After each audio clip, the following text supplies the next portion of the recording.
Donc, on va commencer cette réunion. Donc, on voulait avant tout vous souhaiter la bienvenue dans ce webinaire dont le thème est plus que d'actualité, puisque c'est Impôt 2019, quand et comment déclarer. Alors, pour ce webinaire, deux intervenants. D'abord, Maître Gilles Naon, qui est avocat fiscaliste, spécialisé en droit fiscal et en droit des sociétés, dont le dada est notamment le contentieux fiscal, mais je ne vous le souhaite pas, mais si par hasard ça devait arriver, sachez que c'est un passionné, qui interviendra très majoritairement. Je l'aiderai un tout petit peu pour rendre les choses un peu plus interactives. Et j'interviens également en qualité de membre du bureau. Donc moi, je suis Marielle Veliki. Je suis avocat associé au cabinet WABG à Nice. Et je fais partie du bureau de l'Union patronale. Et c'est la raison pour laquelle je représente le président empêché aujourd'hui. Et vous souhaite à tous la bienvenue pour ce webinaire fiscal. Alors, bonjour à tous. En premier lieu, des rappels de quelques principes du droit fiscal. Le droit fiscal est une matière parfois illogique, complexe ou incertaine, tant pour le contribuable que pour l'administration. Peut-être mettre les slides, voilà.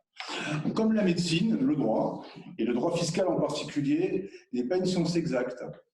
Le juge de l'impôt et les praticiens contribuent d'ailleurs significativement à son évolution. Je dirais que c'est notre lot quotidien. Alors, un premier principe, c'est ce qu'on appelle le principe d'autonomie du droit fiscal. Le droit fiscal est un droit à part, autonome.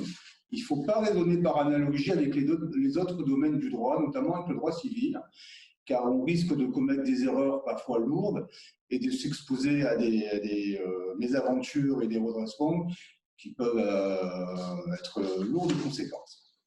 Donc, un principe, autonomie du droit fiscal, c'est un droit à part. Deuxième principe classique, c'est ce qu'on appelle le principe d'annualité du droit fiscal. C'est-à-dire que chaque année, on va dire, les compteurs sont remis à zéro. Vous avez la possibilité de modifier votre copie. L'année dernière, vous aviez un enfant rattaché. Cette année, vous pouvez ne plus le rattacher à votre foyer fiscal et par exemple déduire une pension alimentaire, on en parlera tout à l'heure. Vous pouvez une année opter pour les frais réels parce que c'était intéressant. Et puis l'année d'après, pour des raisons diverses, vous revenez à une autre option. Donc, principe d'annualité du droit fiscal, avec des exceptions à valider et à vérifier. Autre principe, qui rejoint d'ailleurs celui du principe d'autonomie, c'est ce qu'on appelle le principe de réalisme du droit fiscal. Le droit fiscal, c'est un droit pragmatique. Il n'est pas toujours à la lumière de l'ensemble des grands principes du droit constitutionnel ou autre, encore que, mais mais en attendant, il peut aller, en tout cas du droit civil et de certains arrêts de principe de la Cour de cassation, par exemple, il reconnaît en matière d'impôt sur la fortune le concubinage notoire, ce qui est une situation juridique qui est rarement au rendez-vous des problématiques qu'on peut se poser. Autre principe, la théorie de l'acte anormal ou normal de gestion. Là encore, c'est un principe qu'on retrouve et pour lequel je vous engage à vous questionner sur l'ensemble des opérations et des décisions juridiques concernant la famille ou votre entreprise que vous êtes amené à vous poser, car l'administration, au regard de ce principe, peut être amenée à remettre en cause une opération. Un ou deux exemples, vous vendez un bien à une société dans laquelle vous avez des participations. On aurait tendance parfois à vouloir surévaluer ce bien. Non, il faut le vendre au prix du marché, ou sinon c'est un acte anormal de gestion. De même, une entreprise vient faire une prestation chez vous, par exemple dans l'entreprise du bâtiment, c'est elle qui va construire votre maison individuelle. Là encore, il faut que le prix, il faut qu'il y ait une facture. Évidemment, ça ne peut pas être gratuit, c'est un acte anormal. Une entreprise doit faire des bénéfices. Et s'agissant du montant du coût des travaux, eh bien, il faut qu'il soit conforme au prix couramment pratiqué. Enfin, théorie de l'abus de droit fiscal, là encore, quand vous faites une opération, il faut s'interroger sur le point de savoir si cette opération n'a pas pour objet uniquement à titre principal d'avoir une économie fiscale, auquel cas elle pourrait être requalifiée par l'administration et s'exposer à des sanctions lourdes, puisqu'on peut aller jusqu'à 80% de majoration. Et un rétablissement de l'impôt suivant des règles souvent particulièrement désavantageux. À présent, quelques chiffres. C'est toi les chiffres. Alors, moins de la moitié d'un Français sur deux paye l'impôt sur le revenu aujourd'hui, c'est-à-dire 16 millions de foyers fiscaux sur les 38,3 millions que nous avons en France. L'impôt sur le revenu est un impôt concentré. En effet, 10% des foyers les plus aisés en supportent près de 70% et 1% des plus fortunés près de 30%. Vous voyez qu'entre le nombre de Français qui payent l'impôt et la part primordiale des foyers les plus aisés, voire plus fortunés, finalement, c'est un impôt particulièrement concentré. Il faut savoir aussi qu'il représente une part très minoritaire dans le budget de l'État, alors que les cotisations sociales, charges sociales, entre autres, prélèvements sociaux, représentent près de 40% du budget de l'État. En 2020, l'impôt sur le revenu devrait rapporter 75,7 milliards d'euros, la TVA 156,7 milliards et la CSG, les prélèvements sociaux, qui sont aujourd'hui à un taux de 17,2%, qui avait été créé d'ailleurs le 1er février 1991 par M. Michel Rocard, à l'époque Premier ministre, au taux de 1,3%. Ça devait être un prélèvement temporaire. Et aujourd'hui, il est bien plus rentable que l'impôt sur le revenu, presque 2 fois plus, même 2 fois plus, puisqu'il représente 155,4 milliards d'euros. Au niveau des barèmes de l'impôt sur le revenu. Alors, les barèmes, nous en avons 5. Ça a été une grande discussion de changer les tranches. Donc, tout ce qui est en dessous de 10 000 euros ne paye pas d'impôt sur le revenu. Et après, on va avoir une progressivité qui va aller de 14% pour la première tranche entre 10 000 et 27 800 quelques euros. Et tout ce qui est supérieur à 157 806 euros, ce qu'on appelle le taux marginal d'imposition, on est à 45%. Alors, sachez quand même que si vous voulez faire des simulations par rapport aux idées que Gilles aura pu vous suggérer aujourd'hui, aux niches fiscales, alors ça paraît être un gros mot, non, c'est juste encore ce que la loi fiscale permet de faire, des réductions d'impôts, des déductions d'impôts. Vous pouvez aller sur le simulateur qui est disponible sur impôts.gouv et voir effectivement les différentes solutions qui sont les plus intéressantes pour vous, toujours dans la limite de la loi. À présent, le prélèvement à la source. Là encore, c'est un sujet complexe qui pourrait nous retenir plusieurs heures, donc on va simplifier. Cette année, on déclare les impôts, on déclare les revenus 2019 jusqu'à bientôt, on va voir les délais après. Et à quoi ça va servir? D'une part, évidemment, ça va servir à déterminer le montant de votre impôt sur le revenu au titre des revenus de 2019, à régulariser donc définitivement les prélèvements qui ont été perçus en 2019, première année du prélèvement à la source, à ce titre. Ça, la régularisation va intervenir à partir du mois de septembre. Parallèlement, également, à partir du mois de septembre 2020, les acomptes mensuels ou trimestriels, selon les cas, seront également réajustés sur la base du calcul exact de votre impôt 2019. Et enfin, les acomptes pour 2021, mensuels ou trimestriels, seront dans un premier temps calculés sur la base de l'impôt 2019, puis réajustés l'année prochaine en 2021, quand vous ferez vos déclarations de revenus 2020, sur les revenus 2020. Également, en ce qui concerne, et c'est un sujet, une question qui nous est posée fréquemment en ce moment, sur l'obligation de télédéclaration. En premier lieu, cette année, vous ne recevrez pas dans votre boîte aux lettres l'imprimé bleu habituel, déclaration papier, dans la mesure où vos revenus ont été déclarés en ligne l'année précédente. Donc ne soyez pas inquiets, l'administration fiscale ne vous a pas oublié. Pas d'imprimé, il ne vous oubliera pas. Non. Pas d'imprimé dans votre boîte aux lettres. En revanche, via votre compte impôts.gouv, vous avez évidemment accès à la télédéclaration. À ce titre, vous avez l'obligation de télédéclarer dans la mesure où votre résidence principale est équipée d'un accès à Internet, quel que soit le montant de vos revenus. Sachez enfin que si vous maintenez une déclaration papier, l'amende sera de 15 €, donc un montant qu'on peut qualifier de modéré, voire très modéré, à compter de la deuxième année au cours de laquelle un manquement est constaté. Alors, Quand déclarer? Ça, c'est la question qui nous est posée tout le temps, puisqu'on entend à chaque fois, du fait notamment de la promulgation de la loi d'état sanitaire, que les délais ont été reportés. Qu'est-ce qu'il en est exactement? Alors, pour les très rares personnes qui continuent à faire des déclarations papier, c'est le vendredi 12 juin à minuit, en cas d'impossibilité toujours d'effectuer la déclaration en ligne, comme Gilles vient de vous le rappeler. Pour la grande majorité des gens qui font les déclarations en ligne, vous savez que c'est déclaré, les dates sont en fonction des départements. Donc, en ce qui nous concerne, puisque du département 01 à 19 et effectivement tous les non-résidents, nous avons jusqu'au 4 juin 2020 à minuit. Si vous êtes entre 20 et 49, le 8 juin à minuit, et y compris les 2 départements de la Corse, et le 11 juin, ça sera pour les derniers départements de 50 à 974, 976. Exactement, l'outre-mer. Alors, les délais spéciaux Covid.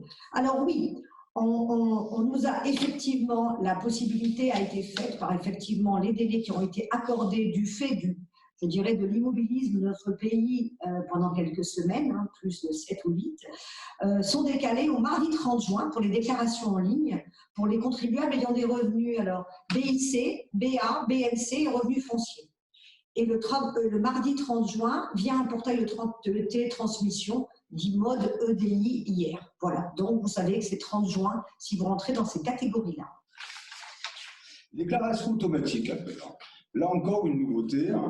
Cette année, pour les contribuables dont les revenus sont intégralement déclarés par des tiers, c'est-à-dire des employeurs, caisses de retraite, les retraités, les salariés, et qui n'ont signalé aucun changement de situation en 2019, relatif à leur adresse, situation de famille ou autre. Là, ils n'ont aucune démarche particulière. L'administration a travaillé pour vous, va déclarer pour vous, et automatiquement, votre déclaration sera validée sans que vous n'ayez même à vous connecter à votre espace.gouv. C'est ce qu'on appelle une validation tacite. Donc ça simplifie les démarches, ça va permettre à de très nombreux contribuables de respecter leurs obligations déclaratives. Moi, j'y vois une remarque, une observation en tout cas, c'est que dans ce cas-là, le contribuable sera censé avoir respecté son obligation de déclarer, et partant de là, il ne pourra pas faire l'objet de procédures de taxation d'office pour défaut de déclaration.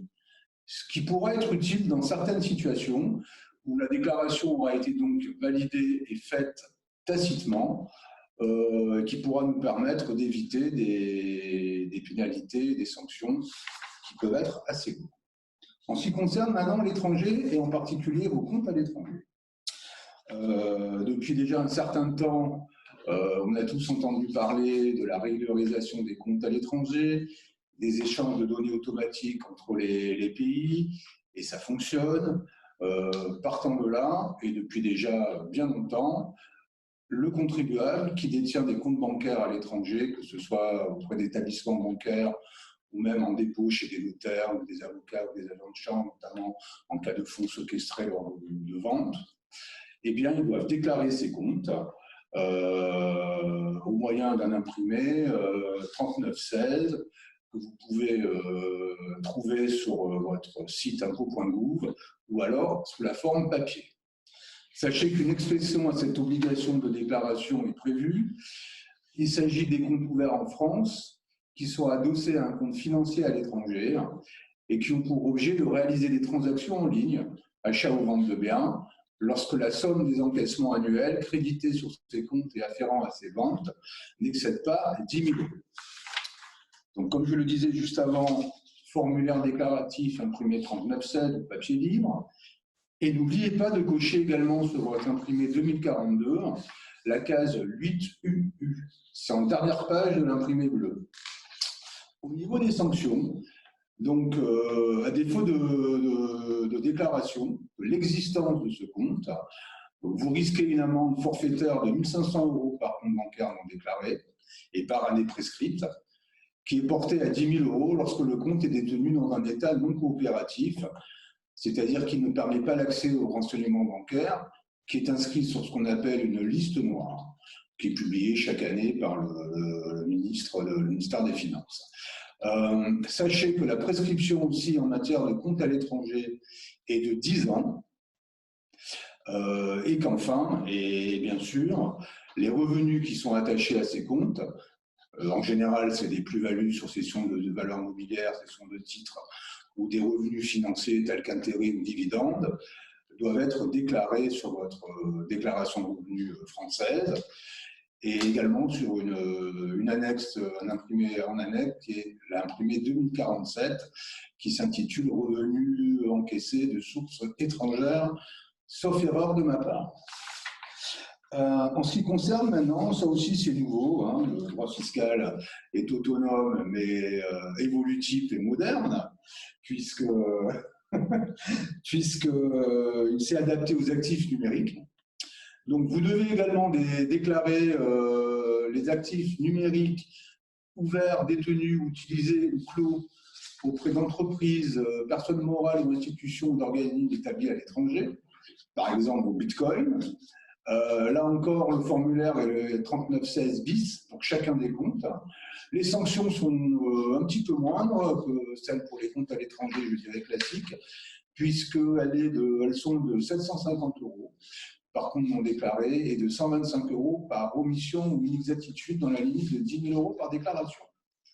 Enfin, ces sanctions sont portées à 1 500 € et 250 € quand la valeur vénale des comptes concernés a été supérieure à 50 000 € à un moment quelconque de l'année. Alors, sur les contrats d'assurance vie souscrits à l'étranger, là aussi, vous vous doutez bien, il n'y a malheureusement pas de scoop, hein, il y a une obligation de déclarer les contrats d'assurance vie auprès d'organismes établis hors de France. Il n'y a pas de formulaire spécifique, vous devez le faire même sur papier libre. Outre les indications classiques, hein, adresse, identité, il faudra mentionner les modalités de versement des primes et des prestations rendues par l'assureur, la date de prise effet du contrat et sa durée, les opérations, quand vous avez des rachats totaux ou un rachat partiel, au cours de l'année d'imposition. Au niveau des sanctions, ce sont les mêmes que pour les comptes à l'étranger. Et la prescription, idem. Nouveau actif. Alors, dernier. Les actifs numériques. Alors, les actifs numériques, bien évidemment, les plus-values de cession d'actifs et de droits assimilés sont imposables. De toute manière, tout ce dont on va vous parler aujourd'hui, c'est que c'est imposable et que ça doit figurer sur votre déclaration d'impôt puisque c'est le thème de notre journée. Donc malheureusement, il n'y aura pas de scoop pour vous annoncer ce qui ne figure pas. On va vous dire ce qui peut vous faire gagner de l'impôt ou gagner de la trésorerie, mais tout ce qu'on va vous dire doit figurer dans vos déclarations d'impôt, c'est bien ça. C'est bien ça. Voilà, bon, c'est pas aujourd'hui qu'on va sortir un scoop. Ah, non. Peut-être. Nous, on est là pour vous expliquer ce que vous devez faire le mieux possible pour être ennuyé le moins possible. Allumer des clignotants voilà. et des rappels. Donc, sur les formulaires 2086 et 2087, vous allez pouvoir effectivement les déclarer. Alors, sont concernés par les cessions à titre onéreux d'actifs numériques. Tout à l'heure, Gilles parlait notamment des crypto-monnaies. C'est le cas des bitcoins, de l'Ethereum, du Ripple et de toute crypto-monnaie. Il ne faut pas croire, parce que ce sont des monnaies nouvelles, qu'elles ne vont pas, que leur cession ne va pas être imposable. Tout est absolument imposable et le droit fiscal s'adapte extrêmement vite à toutes les innovations technologiques de notre société. Donc, la plus-value globale imposable sera déterminée au moyen d'une déclaration 2086 qui sera elle-même reportée sur la déclaration 2042C, pas la 2042 générale, la 2042C. En ce qui concerne la 2087, elle va concerner certaines sociétés, ce qu'on appelle les sociétés transparentes, sociétés civiles professionnelles, sociétés civiles immobilières, et elle a pour objet de répartir entre les associés, que ce soit des personnes physiques ou morales, les quotes-parts de plus-value ou de moins-value. Alors maintenant, les sanctions en cas de déclaration tardive ou d'absence de déclaration. Alors, à ce moment-là, vous vous exposez à un intérêt de retard de 0,20 % par mois, c'est-à-dire de 40 % par an, et à une majoration au minimum de 10 %. Vous pouvez également faire l'objet d'une procédure de redressement dite de taxation d'office, c'est-à-dire que l'administration va unilatéralement taxer vos revenus d'après les éléments dont elle a pu avoir connaissance, après une mise en demeure non régularisée dans les 30 jours.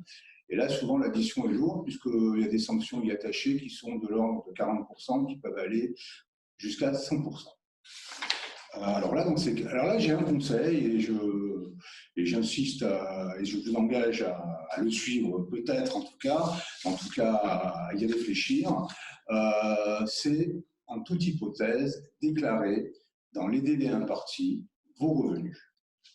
Même si votre déclaration est incomplète, même si vous manque un justificatif, une facture de travaux pour vos revenus fonciers, vous n'avez pas reçu la déclaration 2072 de la SCI, que le conseil de votre sœur met du temps à établir, je ne sais pour quelle raison encore, déclarez dans les délais. Pourquoi? Parce que d'une part, vous aurez la possibilité de rectifier ultérieurement cette déclaration dite primitive par une déclaration rectificative, et vous éviterez ainsi en tout ou partie les sanctions. Et d'autre part, la raison de cette déclaration, certes incomplète, est bien évidente. Et par ailleurs, sachez que le jour où vous aurez pu réunir les éléments complets, vous disposez d'un délai pour rectifier, voire réclamer à la hausse ou à la baisse, et rectifier à la hausse votre déclaration primitive, certes imparfaite, jusqu'au 31 décembre de la deuxième année qui suit la mise en recouvrement de l'imposition. Un exemple pour les impôts 2019 qui sont déclarés en 2020, eh bien vous aurez jusqu'au 31 décembre 2022, vous voyez, il y a du temps pour rectifier les erreurs.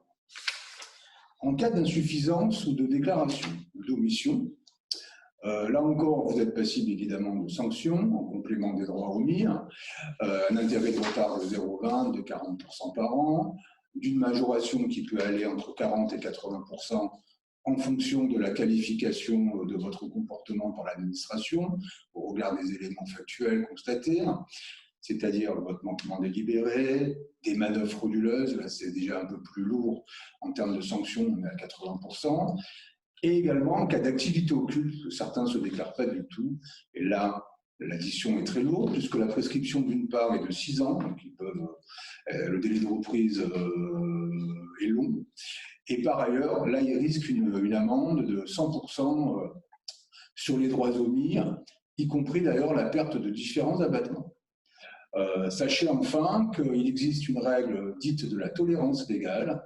Lorsque l'insuffisance des éléments déclarés n'excède pas le 20e de la base d'imposition, eh bien, aucune sanction, aucun intérêt ne s'applique. Alors Gilles, comment éviter les sanctions? Ben, beau sujet, cher Marielle. Je te le laisse. Cher Marielle. Là aussi, une petite astuce de fiscaliste qui pratique quand même des déclarations depuis belle lurette, c'est la mention express. Et je vous engage à l'utiliser sans modération, ça ne ferait pas de mal. Le principe est le suivant. Et dispensé d'intérêt de retard, c'est l'article 1727-2-2 du Code général des impôts, le contribuable qui fait connaître par une indication expresse portée dans sa déclaration ou dans une note annexée les motifs de droit ou de fait pour lesquels soit il ne mentionne pas certains éléments d'imposition en totalité ou en partie, pour lesquels il donne à ces éléments une qualification qui entraînerait, si elle était fondée, une taxation atténuée, ou encore il fait état de certaines déductions qui peuvent ultérieurement être reconnues injustifiées. Cette mention express peut être rédigée dans votre espace commentaire, accessible en ligne à la fin de votre déclaration. Alors, si vous voulez, le principe, c'est quoi? C'est qu'on doit, quand on a une incertitude sur une situation, sur une interprétation d'une règle de droit, qui pourrait s'appliquer à notre cas, on en informe en amont lors de la déclaration de manière, je dirais, de bonne foi, de manière loyale. Il faut que cette mention express soit exprimée de manière loyale pour permettre à l'administration d'y répondre et d'agir le cas échéant, et ce qui va vous permettre d'éviter toute sanction. Voilà, ça me paraît fondamental de les utiliser, surtout en cas d'incertitude.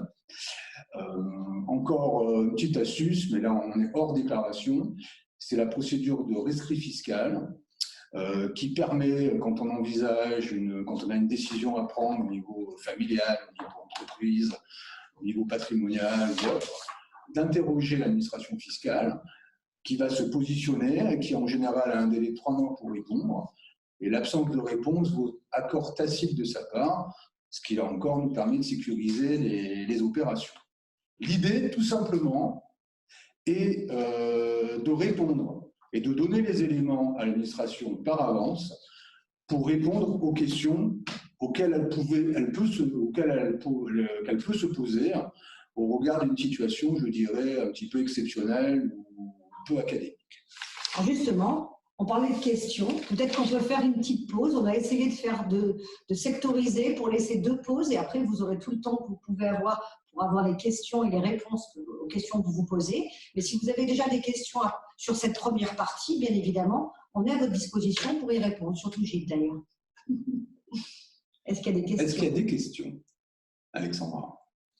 Pas de questions. Pas pour l'instant. Alors, on va continuer à avancer et on verra si les questions vous viennent au fur et à mesure. Donc, qu'est-ce qui peut donner lieu également à des modifications sur votre déclaration? C'est le changement de situation matrimoniale en cours d'année. Première chose, si vous avez conclu un PACS ou si vous vous êtes marié en 2019, une seule déclaration commune avec l'ensemble des revenus et des charges. Un seul avis d'imposition sera établi et une imposition commune tenant compte de votre situation au 31 décembre 2019, pacsé ou marié, et de vos charges de famille au 1er janvier 2019 ou au 31 décembre si elles ont augmenté en cours d'année. Cette option est possible pour une imposition séparée en 2019. En revanche, il n'y a pas d'option possible si vous êtes marié en 2019 mais que vous étiez déjà pacsé. Donc là, vous n'avez pas d'option. Sinon, vous avez effectivement cette option possible. Qui peut être bien sûr intéressante, Marielle. Oui, en fonction du mois du mariage. Là aussi, vous pouvez faire les simulations sur toujours le site impôts.gouv et regarder si c'est plus intéressant pour vous. Et quelquefois, à quelques centaines d'euros près, on saute une tranche. Donc, la simulation est intéressante. C'est intéressant. Il faut vérifier en fonction des options le calcul de l'impôt et choisir celui qui est le plus avantageux. Et encore une fois, la loi fiscale vous autorise à le faire. Voilà. Alors, dans les changements qui peuvent intervenir, il y a les bons, comme le mariage et le PACS, il y a un peu moins bons, comme le divorce. Si vous avez divorcé en 2019, au titre des revenus 2019, vous devez déposer des déclarations séparées pour l'année entière avec les revenus et les charges de chacun. Vous recevrez ainsi chacun un avis d'imposition. Mais la plupart du temps, dites-vous qu'en matière de divorce, les conventions de divorce, notamment par acte d'avocat, qui ne passe plus devant un juge, où l'avocat rédige un acte, prévoit quasiment obligatoirement une clause relative au paiement de l'impôt et à la répartition du paiement de l'impôt entre les époux. Donc, c'est juste un rappel. Voilà, donc, autre changement. Alors, les époux qui sont mariés sous le régime de la séparation de biens. Alors là, il y a un cas d'imposition séparée des époux ou des partenaires d'un PACS. Effectivement, de plein droit, imposition distincte pour chaque époux et une déclaration de leurs revenus propres. C'est l'article 6.4 du Code général des impôts. Soit lorsqu'ils sont séparés de biens et qu'ils ne vivent pas sous le même toit, soit parce qu'ils sont en instance de séparation ou de divorce et qu'ils ont été autorisés à avoir des résidences séparées, ce qu'on appelle l'ordonnance de non-conciliation, ou l'ONC pour les avertis, soit lorsqu'en cas d'abandon de domicile conjugal par l'un des 2 époux, chacun d'eux dispose de revenus distincts. Et de même, ça c'était pour les gens mariés, pour les personnes pacsées, des déclarations séparées si ils sont placés sous le régime de la séparation de biens, c'est de plein droit. Depuis 2007, le régime légal du PACS est effectivement la séparation de biens. Avant, c'était le régime légal, le législateur a recadré, ou si de façon conventionnelle, pour les PACS qui étaient conclus avant 2007, et s'ils vivent séparément, ou si l'un et l'autre des partenaires a abandonné le domicile commun et chacun d'eux dispose de revenus distincts. Donc là aussi, il y aura déclaration séparée. Juste une petite aparté, Marielle, vous comprendrez que dans tous ces cas de figure-là, il s'agit de questions de fait. Savoir est-ce qu'on vit ou pas sous le même toit, on peut avoir des résidences distinctes parce qu'on travaille dans villes, dans 2 villes différentes. La notion de revenu séparé n'est pas toujours simple. La notion d'abandon du domicile conjugal doit être constatée. Donc tout ça fait l'objet d'une jurisprudence d'ailleurs abondante en matière fiscale. Et il faut bien s'interroger sur votre situation réelle pour opter ou pas pour une imposition séparée ou distincte, étant rappelé que c'est une situation de plein droit. L'option n'est pas ouverte. Voilà. Et donc, si vous êtes en cours de divorce et que vous avez un avocat, bien évidemment, le plus simple est de se rapprocher de votre avocat qui vous répondra dans quel régime vous êtes. Mais normalement, à la lecture des informations que Nadji vous donnait aujourd'hui, vous devriez comprendre quelle est votre option. Alors, autre chose qui malheureusement peut impacter plus gravement et définitivement, c'est s'il est arrivé que votre conjoint, de partenaire de marié ou pacsé, est décédé en 2019. Donc là, il va falloir faire impérativement 2 déclarations. Une première déclaration commune pour l'ensemble des revenus de votre conjoint pacsé ou marié allant du 1er janvier jusqu'à la date du décès. Et une deuxième déclaration du jour du décès au 31 décembre 2019. Donc, mon frère préciser, sauf remariage ou conclusion d'un pacte avant le 31 décembre. Ça, c'est pour les cas optimistes, mais on a quelques... Voilà. Moi, j'ai une jurisprudence cabinet là-dessus. Oui, oui, ça peut arriver. Voilà. Donc là aussi, sachez que... Alors là, il n'y a pas d'option pour calculer ce qui est le mieux. C'est, je dirais, c'est obligatoire. Hein, vous regardez le jour du décès et vous faites 2 déclarations totalement séparées. Non, la difficulté parfois dans cette situation-là, y compris dans les options déclarations séparées ou communes, c'est la répartition de certains revenus ou charges ou crédits d'impôt. Et parfois, ce n'est pas aisé. Il faut prendre des options qui sont, le cas échéant, sujets à discussion. À présent, le quotient familial. Juste quelques points, parce que là encore la matière est très vaste. Sachez que si vous avez des enfants à charge, mineurs ou majeurs attachés, ou invalides, vous pouvez bénéficier d'une demi-part supplémentaire à la condition que vous vivez seul.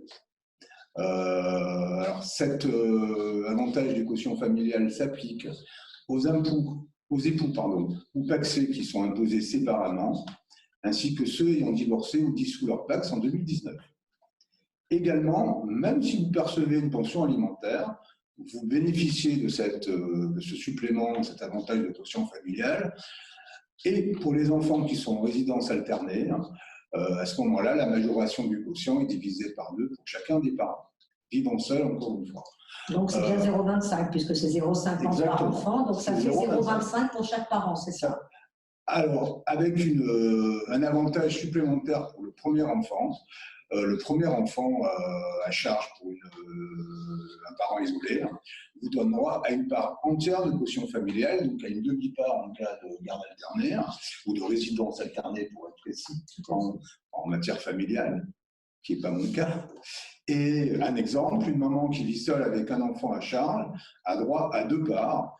Encore une fois, on a voulu vous rappeler cet avantage du quotient familial parce que c'est très fréquent que des contribuables oublient de cocher la case T.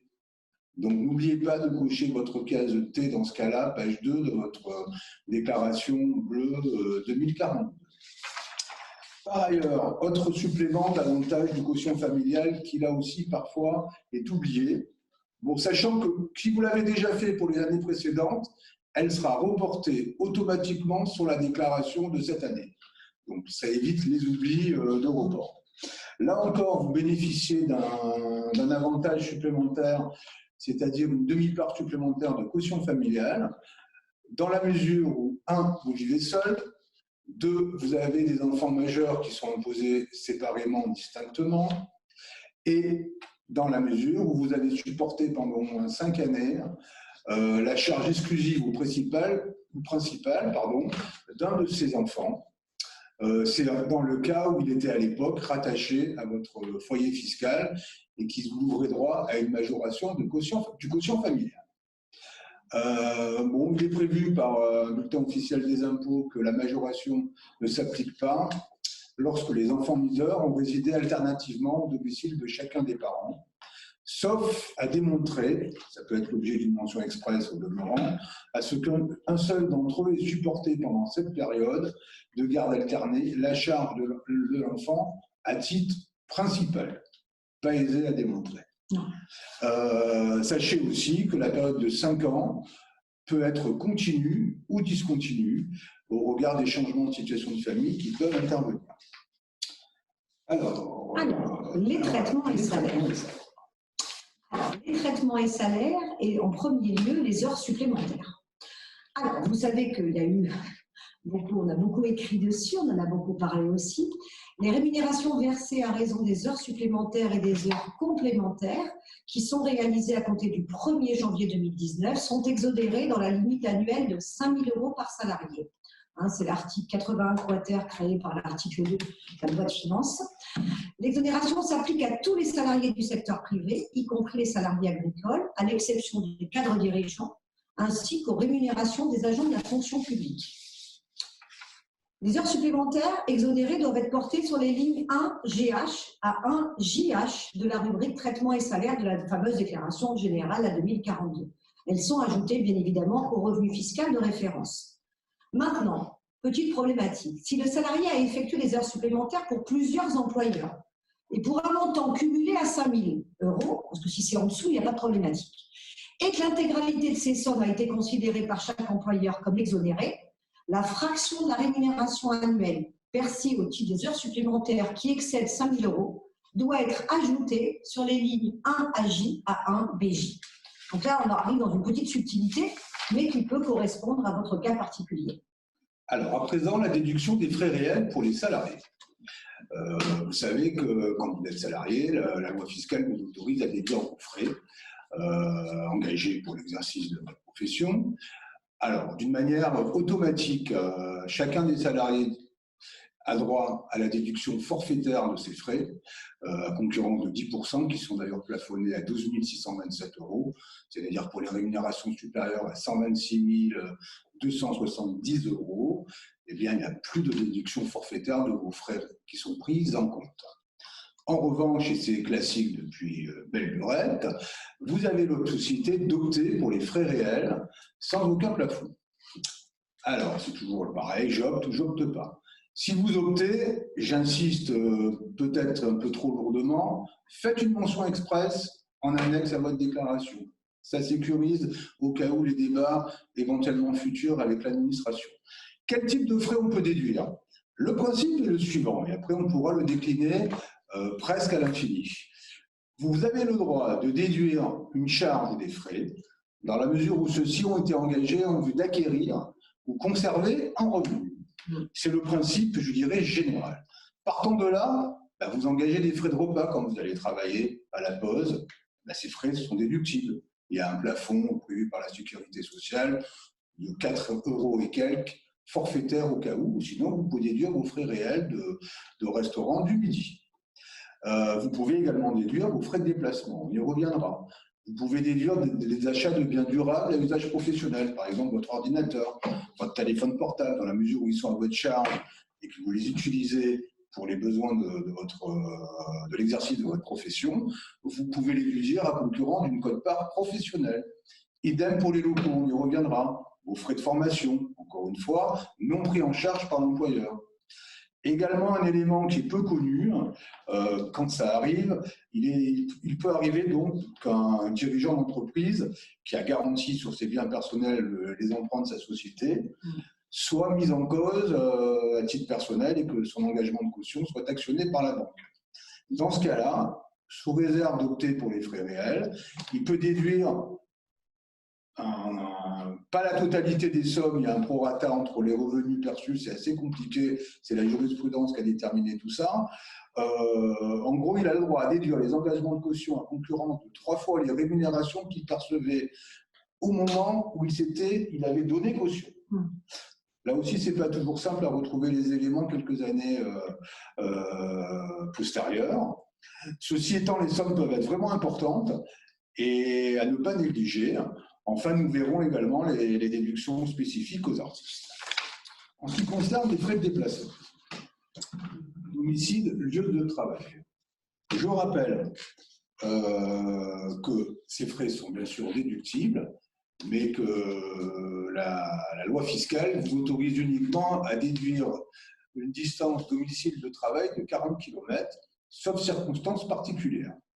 En général, on utilise d'ailleurs le barème de l'impôt publié chaque année en fonction de la puissance de votre véhicule fois le nombre de kilomètres parcourus à usage professionnel, quitte à demander une attestation à votre employeur. Là, il y a eu, avec les évolutions de notre société, et je crois qu'il va y en avoir encore d'autres, 2 cas spécifiques au télétravail. Le premier, si le lieu d'exercice de l'activité professionnelle, dans le cadre du télétravail, est exclusivement à votre domicile. Dans ce cas-là, les dépenses de déplacement sont par nature exceptionnelles, mais néanmoins déductibles. Il faudra par contre justifier de la réalité, de la nécessité de se rendre dans l'entreprise pour exercer votre activité. Par exemple, vous devez rendre compte à votre employeur ou alors participer à des réunions de travail. Bon, évidemment, ce cas de figure, puisque les dépenses seront extrêmement limitées, va s'intégrer dans des frais réels plus généraux. Deuxième spécificité liée au télétravail, dans la mesure où votre lieu d'exercice est partagé entre l'entreprise et votre domicile, à ce moment-là, les frais sont déductibles, toujours sous réserve bien sûr d'en justifier, et dans la limite des 40 premiers kilomètres séparant votre domicile du lieu de travail. Sauf contraintes familiales ou sociales et caractéristiques spécifiques, notamment de l'emploi de votre conjoint. Au jour d'aujourd'hui, la circonstance que le télétravailleur exerce une partie de son activité professionnelle à son domicile ne suffit pas à elle seule à justifier un éloignement supérieur à 40 km.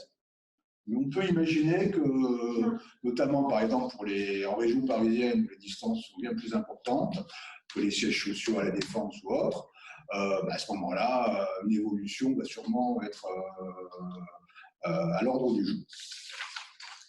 À présent, les frais liés aux locaux professionnels.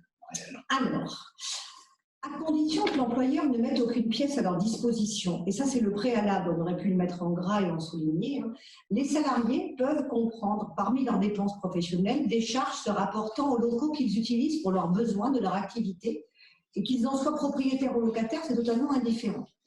Dans les frais, il y a notamment les déductions des dépenses d'entretien, de réparation, d'amélioration, dépenses locatives, impôts locaux, intérêts d'emprunt.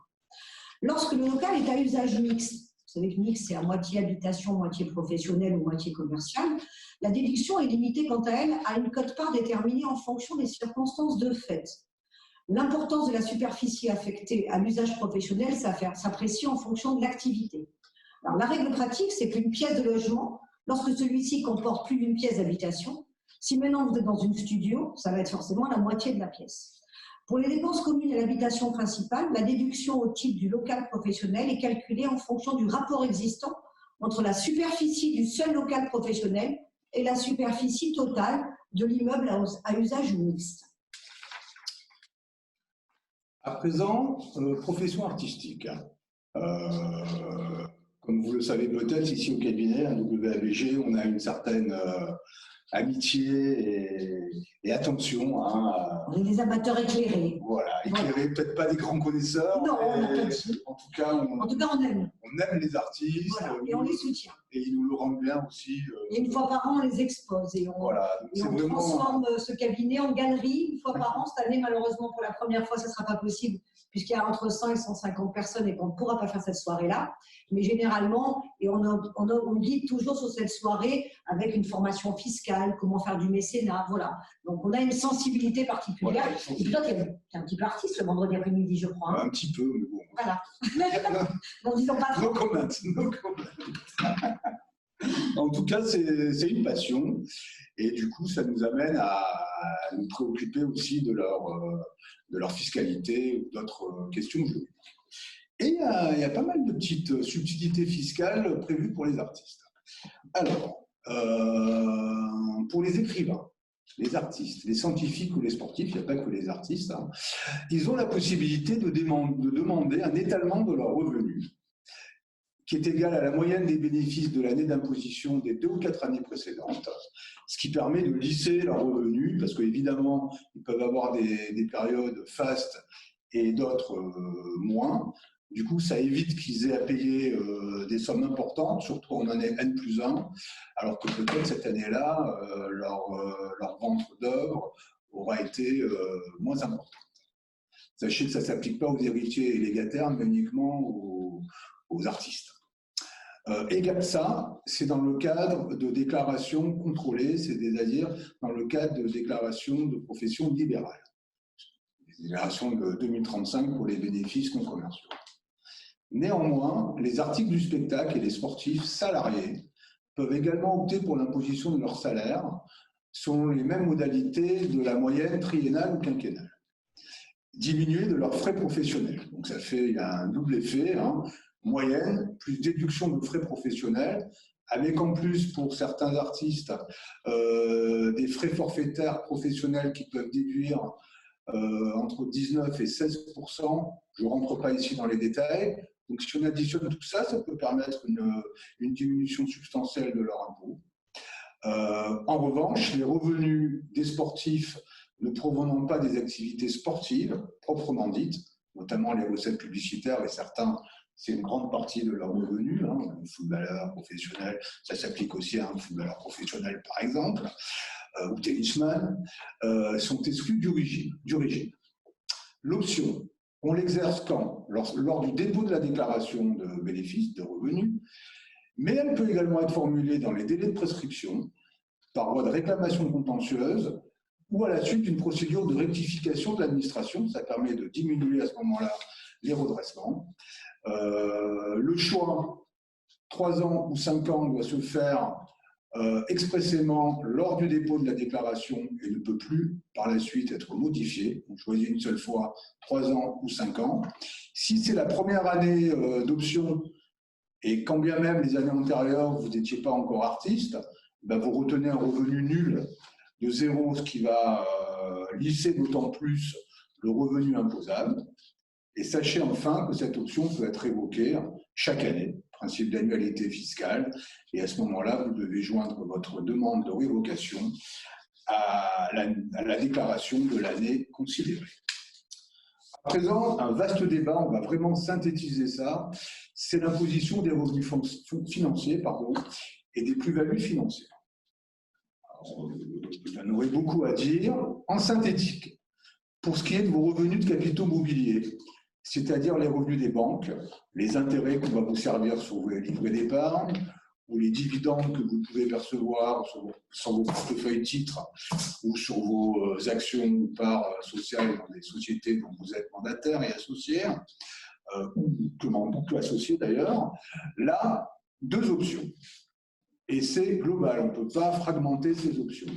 Soit vous optez pour soit, et de plein droit d'ailleurs, c'est en note, vous avez le prélèvement forfaitaire unique, dit flat tax, à 30% qui s'applique, sachant que dans les 30% est inclus l'impôt sur le revenu à 12,8% et la CSG, les prélèvements sociaux globalement, à 17,2%.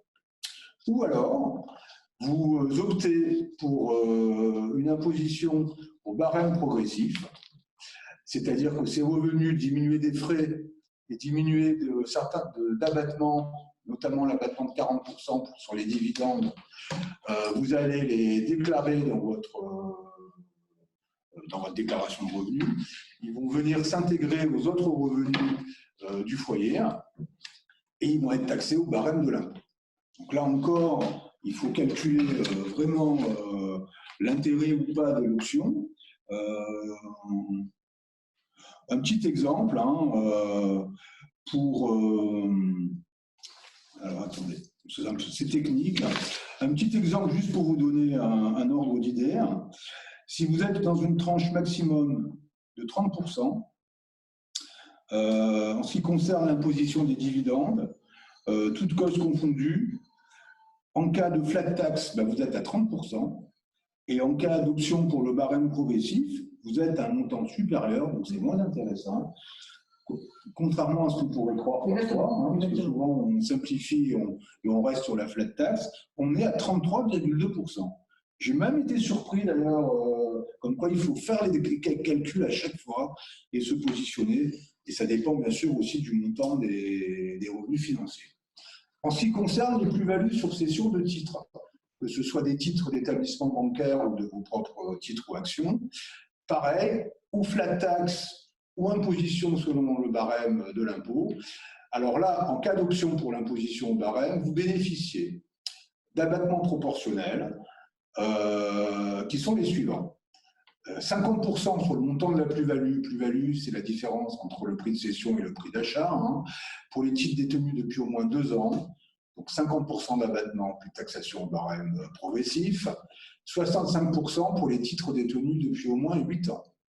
Et pour les PME de moins de 10 ans, vous allez bénéficier d'un abattement renforcé, à savoir 65% ou 85% au bout de 8 ans. Enfin, un abattement spécifique pour les dirigeants de PME qui prennent leur retraite, qui est un abattement fixe de 500 000 €. Donc souvent, on envisage des sessions concomitantes au départ à la retraite. Ou dans les 2 ans. Ou dans les 2 ans qui suivent. Voilà, donc il faut organiser un départ à la retraite, on peut en profiter pour dire ça, parce qu'effectivement, il y a de telles incidences fiscales importantes sur le régime des plus-values, surtout si vous avez créé votre boîte et que donc le prix de départ, il n'y a pas eu d'acquisition. On a vraiment tout intérêt à organiser et de consulter un fiscaliste pour pouvoir vendre sa société ou ses titres au bon moment. Ça s'envisage, effectivement. Hein. Alors, j'ai perdu ma doc, mais c'est pas grave. Alors, il y a un dispositif spécial dit de Ritter, qui est un arrêt qui a été rendu par la Cour de justice de l'Union européenne il y a déjà quelques années, ça passe vite, qui a été une révolution dans la fiscalité des prélèvements sociaux pour les non-résidents, à savoir qu'en synthétique, encore une fois, et ça s'applique même d'ailleurs aux résidents français, mais dans des cas particuliers, si vous bénéficiez d'une caisse d'assurance maladie au niveau de l'Union européenne, mais ça va trop vite. Non, tout va bien. Ça va, mais que vous ne bénéficiez en aucun cas de la sécurité sociale française, à ce moment-là, vous n'avez pas à payer les prélèvements sociaux. Au taux de 17,2, je peux vous dire que ça chiffre. Et ça va s'appliquer sur vos dividendes, sur vos plus-values. Il faut bien sûr ne pas négliger cette possibilité. En cas d'erreur, dans les déclarations, que ce soit d'ailleurs les déclarations de tiers ou vous-même, vous avez la possibilité de réclamer le trop perçu par le Trésor public de ces prélèvements sociaux dans le délai de réclamation, encore une fois, 31 décembre de la deuxième année qui suit l'avis de mise en recouvrement. Ça a coûté des milliards à nos finances publiques il y a 1 ou 2 ans, cette histoire, où tous les résidents qui avaient payé notamment, par exemple, des prélèvements sociaux sur les plus-values immobilières, sont allés à la pêche au dégrèvement au travers de réclamations et l'État a remboursé, conformément au droit européen, des sommes importantes. Alors, on va passer au revenu foncier. Est-ce qu'avant, nous avons des questions ou alors on enchaîne? Parce que je regardais l'heure effectivement tout à l'heure, mais ça va, on est encore en taille. Alors, nous avons des questions. Alors, une question. Si la rectification de l'IR est possible jusqu'au 31 décembre N+2, doit-on en déduire qu'aucun contrôle fiscal n'interviendra pendant cette période? Non, pas du tout. Non, ce serait trop beaucoup. Alors, si vous voulez, il y a 2 choses différentes. Il y a le délai de reprise de l'administration fiscale, qui est en général 3 ans plus l'année en cours. Après, il y a des exceptions en matière de compte à l'étranger, en matière de biens omis à l'impôt sur la fortune, on le verra plus tard. Mais l'administration a un délai de reprise. Et ça, peu importe comment vous avez fait vos déclarations, c'est le principe général. En France, on a un système qu'on appelle déclaratif. Et il est bien normal, pour limiter les fraudes, que l'administration dispose d'un droit de contrôle. Et ce droit de contrôle, dit délai de reprise, s'exerce en général 3 ans plus l'année en cours. Donc, par exemple, les revenus de 2019, ils pourront remonter jusqu'en 31 décembre 2022. En revanche, le délai de réclamation, 31 décembre de la deuxième année qui suit l'avis de mise en recouvrement, c'est un délai général qui est offert à tout contribuable, qu'il ait fait une déclaration primitive, imparfaite, ou une déclaration normale et qu'il se rend compte par la suite d'une erreur. C'est un délai, je dirais, de réclamation générale, mais qui vous empêche pas, qui n'empêche pas l'administration, bien évidemment, de vous contrôler. D'accord. Alors, nous avons une deuxième question. Les frais professionnels engagés en 2019, lorsque l'on était allocataire Pôle emploi pour créer sa micro-entreprise, sont-ils déductibles des allocations PE ou non au titre des frais réels? Alors, les allocations frais réels. Alors, je pense qu'elles ne sont pas imposables, hein, ces allocations-là. Pardon, effectivement, c'est pas toi, Alexandra, qui me pose la question. Alors là, premièrement, il faut vérifier si ces allocations sont imposables ou pas. Je suppose que non. Je suppose que non. Parce que c'est des allocations de frais qui vous sont allouées pour créer votre micro-entreprise. Après, sur le principe général, dans la mesure où ces indemnités sont imposables, les frais inhérents à la création de votre entreprise doivent l'être. Alors là, je trouve que c'est quand même un point très particulier. Un peu d'humilité ne fait pas de mal en la matière, et il en faut énormément, parce que celui qui va vous répondre tout de suite à vol sur poil à une question spécifique, il y a 9 chances sur 10 qui se trompent. Donc, je vous propose de reprendre votre question et d'y répondre hors visioconférence. D'accord. Nous avons une troisième question. Je dois faire la déclaration d'impôt de ma maman retraitée en France, mais non résidente en France. L'obligation de déclarer les comptes à l'étranger est-elle obligatoire? Alors, apparemment, il y a une erreur quand même dans l'analyse en premier lieu. Si votre maman réside dans une maison de retraite française, je crois comprendre. Non, j'ai compris qu'elle était non résidente. Elle n'est pas non résidente, justement. Mais non, mais justement. Alors, je relis la question. Je dois faire la déclaration d'impôt de ma maman, retraitée en France, mais non résidente en France. Ah, d'accord. C'est bien. Les obligations de déclarer les comptes à l'étranger, l'obligation de déclarer les comptes à l'étranger est-elle obligatoire? Alors, la réponse est non. Pourquoi? Parce que c'est une obligation déclarative qui ne s'applique qu'aux résidents fiscaux français. Merci. Quel cœur!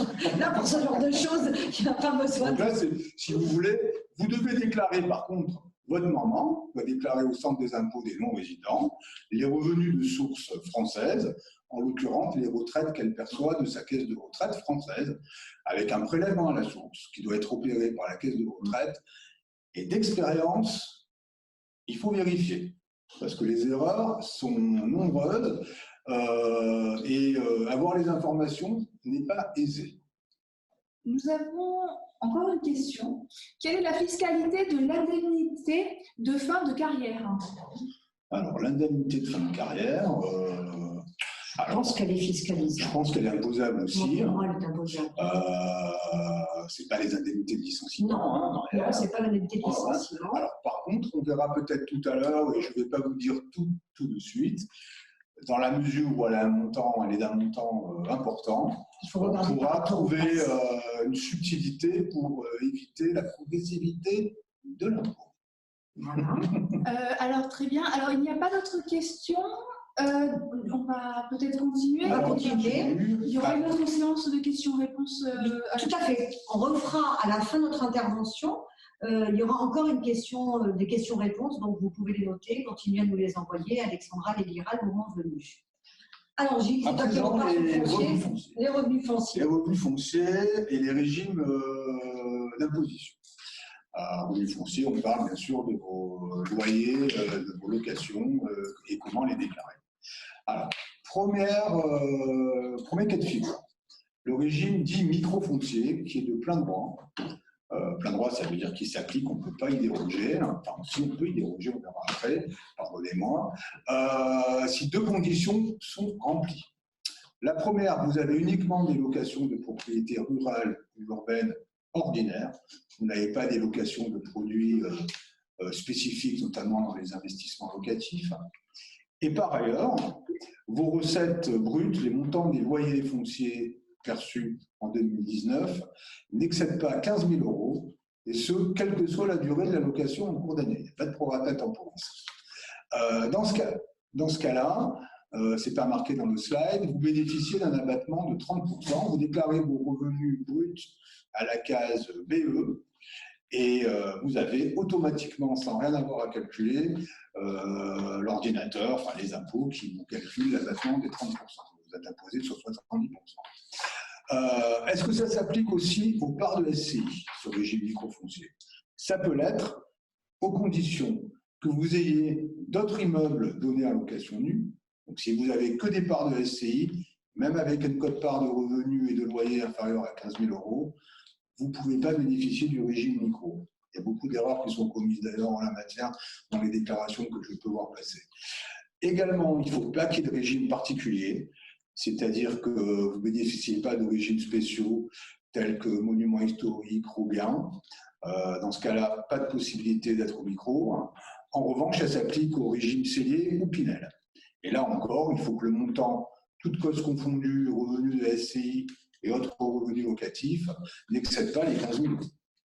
Mais vous avez la possibilité, même relevant de plein droit du régime microfoncier, d'opter pour le régime réel d'imposition.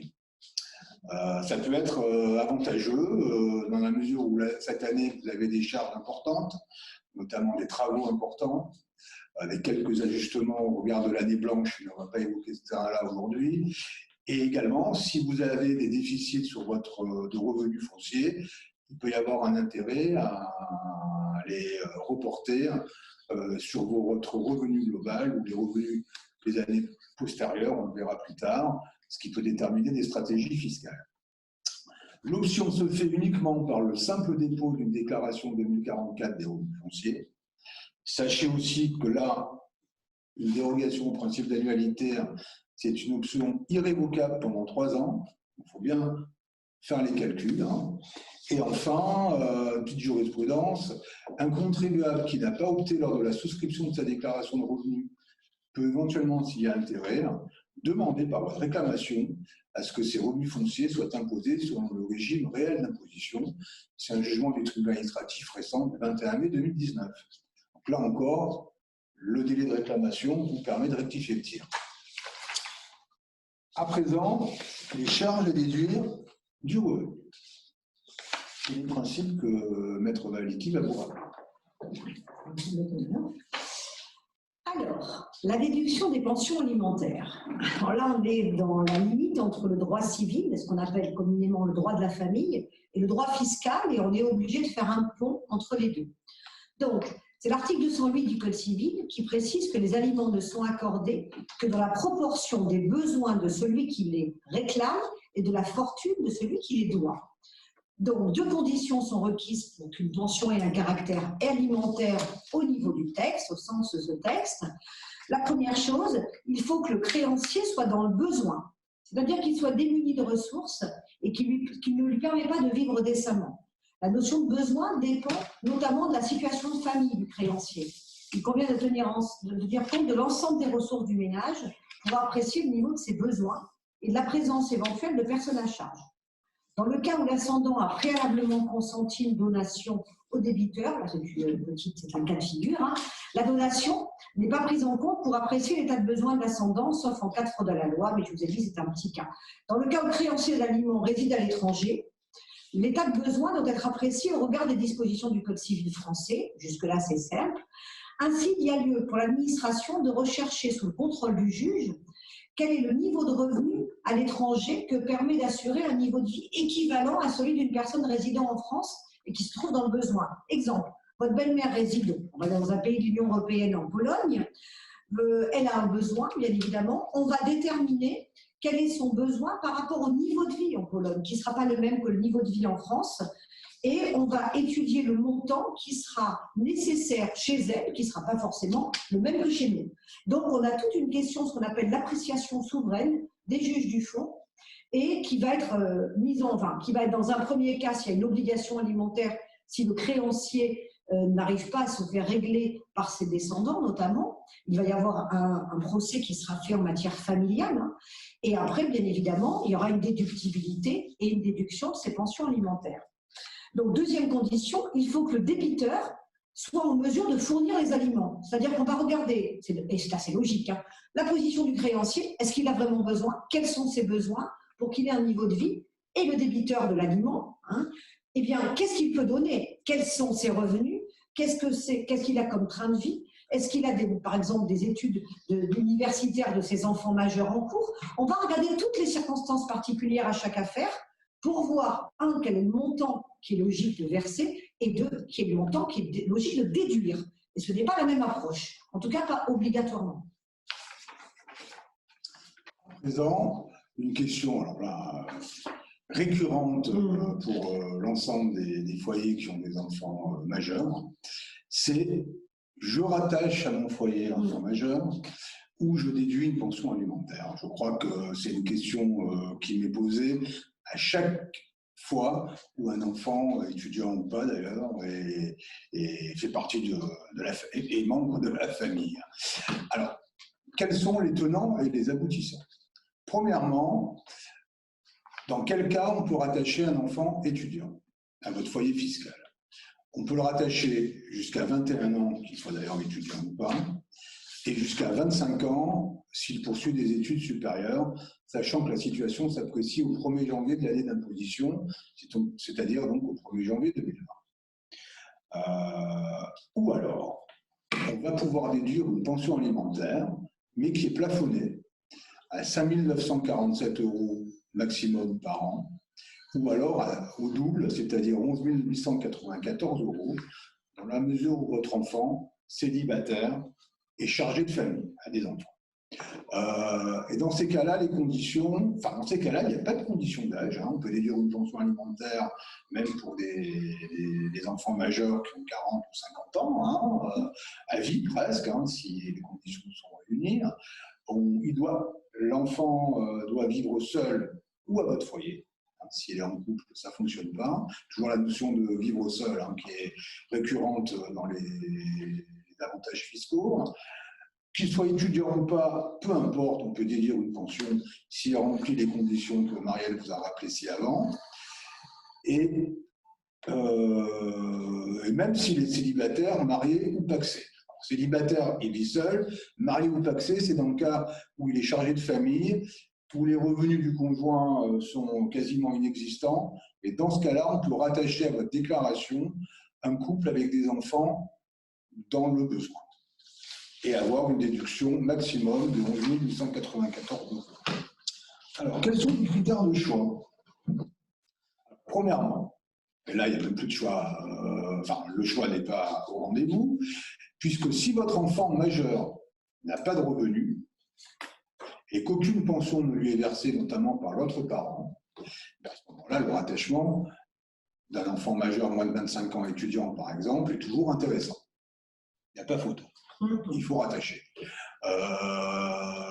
Sauf, et c'est toujours difficile à appréhender tous les pans du droit, sauf éventuellement au risque de lui faire perdre quelques aides sociales, les aides au logement notamment pour les enfants étudiants à Paris. Donc, mais au bout d'un moment, c'est kafkaïen. En tout cas, au niveau purement fiscal, le rattachement d'un enfant étudiant qui n'a aucune pension alimentaire de l'autre parent en cas de parents séparés et qui ne perçoit aucun revenu est intéressant. À défaut, il faut comparer le montant total des impôts qui seront dus par le parent et par l'enfant en cas de déclaration distincte, sachant que si votre enfant travaille, en principe, ses salaires doivent être rattachés à sa déclaration de revenus et par votre conséquence à votre foyer fiscal et à votre déclaration commune, ce qui va majorer d'autant les impôts. À noter quand même que les salaires perçus par des étudiants pour leur job d'été sont exonérés jusqu'à 4 564 €. Donc souvent, l'équation est remplie. Votre enfant a fait un petit job mais ne dépasse pas le plafond. Donc le rattachement ou la pension alimentaire, le rattachement, dans ces cas-là, peut être encore intéressant. D'autre part, il faut calculer le montant de l'impôt calculé en cumulant le revenu des parents, ceux des enfants, ce que je disais juste avant, et en tenant compte de l'avantage fiscal lié au rattachement, parce qu'il y a plusieurs petites subtilités qui ont une incidence. La majoration du quotient familial si l'enfant est célibataire non chargé de famille, les abattements spécifiques sur le revenu imposable, des majorations de certains plafonds en cas de rattachement, notamment par exemple le crédit d'impôt habitation principale où on a un supplément de 1 500 € par enfant à charge, sur les salariés à domicile aussi, il y a également une incidence sur les plafonds de taxe d'habitation. Et enfin, en cas de rattachement à votre foyer de votre enfant étudiant, vous bénéficiez de la réduction d'impôt pour frais de scolarité qui s'élève à 183 €. Donc vous voyez que dans ces cas-là, on prend sa calculette et plus exactement sur le site des impôts, qui est vraiment très bien fait, et on calcule. Ça va assez vite, et on choisit la meilleure option en application de la loi fiscale. Alors, également, et ce n'est pas toujours pris en compte, quand on verse une obligation alimentaire, une pension alimentaire à son enfant, on peut également la payer en nature. C'est-à-dire que vous allez déduire les dépenses que vous payez pour son compte. Son assurance voiture, sa mutuelle, des dépenses qui sont pas des dépenses exceptionnelles. L'abonnement à son club de gym, je ne suis pas sûr que ce soit déductible. Ça se discute. A priori, non. Mais tout est autorisé dans l'absolu. En tout cas, il faut s'interroger. Alors, il y a une facilité qui vous est donnée par la loi fiscale lorsque l'enfant vit sous votre toit, c'est de déduire forfaitairement une somme de 3 535 € qui correspond aux frais de nourriture et à l'hébergement. Donc, ça simplifie les choses. Aucun justificatif à fournir. Je peux déduire, s'il vit chez moi, 3 535 et au cas où, avec une réduction pro rata temporis. À cela s'ajoutent les autres dépenses que j'ai pu engager pour son compte. Et on arrive souvent assez rapidement, en tout cas pour certains foyers, au plafond légal de 5 947 €. Sachez aussi un petit conseil, évitez les versements en espèces de vos pensions alimentaires, car si vous êtes questionné par l'administration, et c'est un point où l'administration questionne fréquemment, la justification des versements, c'est pas toujours aisé de démontrer qu'on a donné à son enfant, même si, et c'est souvent pourtant la réalité, des espèces. Donc privilégier les virements bancaires ou les chèques bancaires, mais encore mieux les virements bancaires de compte à compte avec un libellé, pension du mois, ou comme vous l'entendez, mais qu'on ait une trace. Alors, en ce qui concerne à présent les pensions versées à des descendants. À des ascendants. À des ascendants.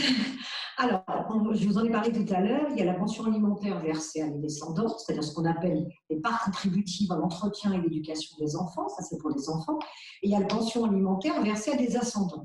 Le Code civil, c'est les articles 205 et suivants, oblige, alors là c'est souvent les enfants d'ailleurs, qui versent à leurs ascendants, parents ou grands-parents, et donc le contribuable va pouvoir déduire de son revenu imposable, dans la mesure où là aussi ça correspond aux besoins de celui qui perçoit.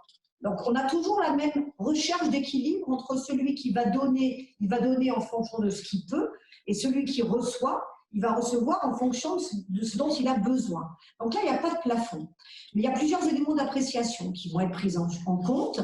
Le rapport existant entre les ressources de l'ascendant et celles des descendants, le nombre de descendants participant effectivement à l'entretien des ascendants, l'âge, l'état de santé, la couverture sociale.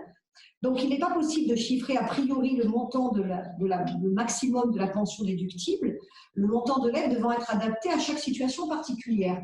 Si je peux me permettre là un petit conseil sur un contentieux que j'avais eu il y a quelques années, quand les pensions alimentaires sont fixées par le juge, qui lui va faire cette appréciation in concreto par rapport aux éléments qui leur sont soumis, l'administration ne bloque jamais sur le montant de la pension.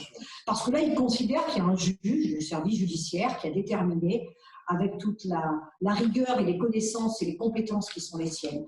Quand c'est quelque chose qui est fait de façon spontanée, sans décision de justice, l'administration va être un peu plus regardante si cela dépasse des chiffres raisonnables. Si on reste dans des chiffres raisonnables, il n'y aura pas de régularisation, il n'y aura pas de, tout au plus peut-être une petite demande d'information, une petite explication, mais ça n'ira pas plus loin.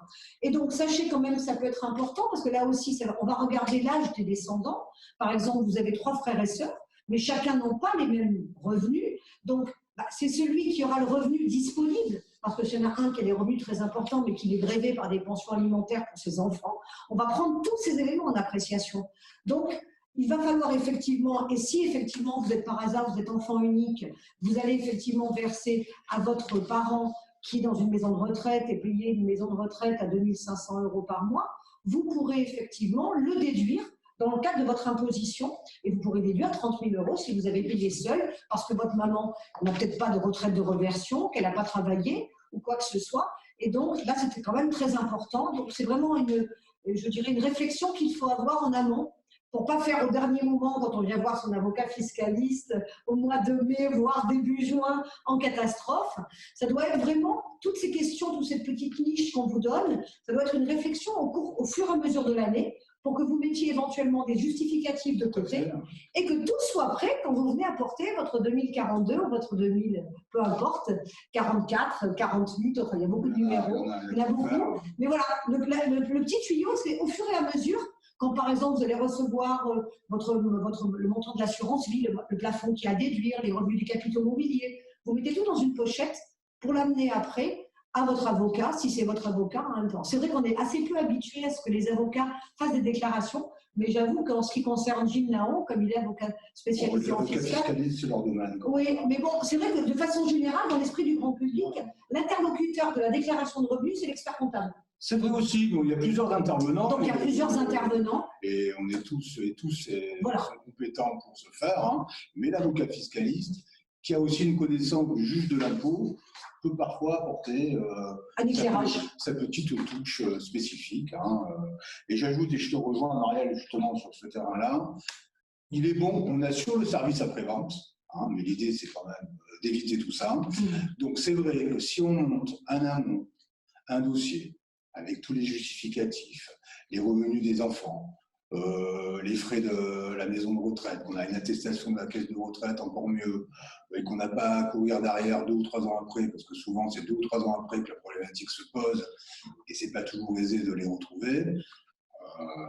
En fait, il faut, comme on dit, mieux prévenir que guérir. Hein. C'est clair. Et j'insiste encore, mais si on prévient, et qu'on prévient aussi l'administration au regard d'une mention express, de ces éléments-là, attestation de la caisse de retraite pourtant, date du temps, justificatif, avec des éléments même précis, ça évite quand même, dans beaucoup de cas, des demandes de renseignements et des désagréments. Et si on peut profiter, parce que ça n'a pas un lien direct, mais si je peux profiter, parce que souvent, moi j'ai pas mal de clients qui font ce que j'appelle, excusez-moi, la politique de l'autruche. Alors ça, c'est pas la bonne chose avec l'administration fiscale. L'administration vous demande des informations, vous les donnez. C'est aussi simple que ça. Et l'absence de réponse, bon, elle est toujours un petit peu gênante. Donc là aussi, la politique de l'autruche, que ce soit en droit des sociétés, en droit des contrats ou en droit fiscal, c'est pas parce que quelque chose vous dérange que vous pouvez l'ignorer. Il faut justement voir un avocat en amont pour ça va peut-être être extrêmement rapide de régler le problème et de dissiper un éventuel malentendu ou une simple erreur matérielle qui a pu entraîner un questionnement de l'administration, il faut répondre. Et là, au moins, les choses sont... La matière est complexe, donc on peut se tromper. Mais je crois qu'il faut, et contrairement à ce qu'on peut croire, l'administration est également loyale dans sa pratique de contrôle. Il faut agir de manière loyale aussi de notre côté.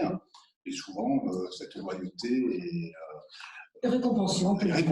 Oui, on peut le dire. Récompensée. Après, on peut avoir une divergence d'interprétation d'une mesure fiscale, d'un texte. C'est là où l'avocat fiscaliste a son rôle à jouer dans les contentieux qu'on est amené à mener. Mais ce n'est pas que des contentieux conflictuels, hein, ça peut être des contentieux techniques.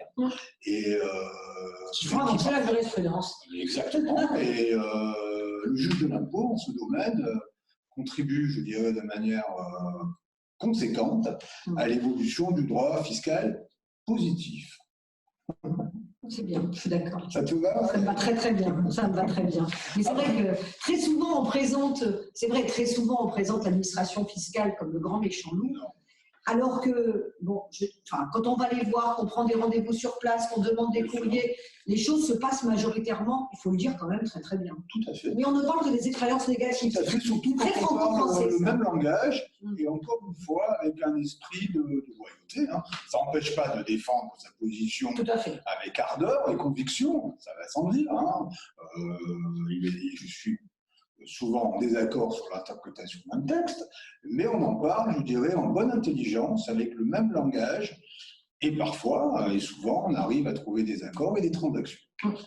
À présent, un peu plus, je dirais, sympathique, hein, les réductions d'impôts.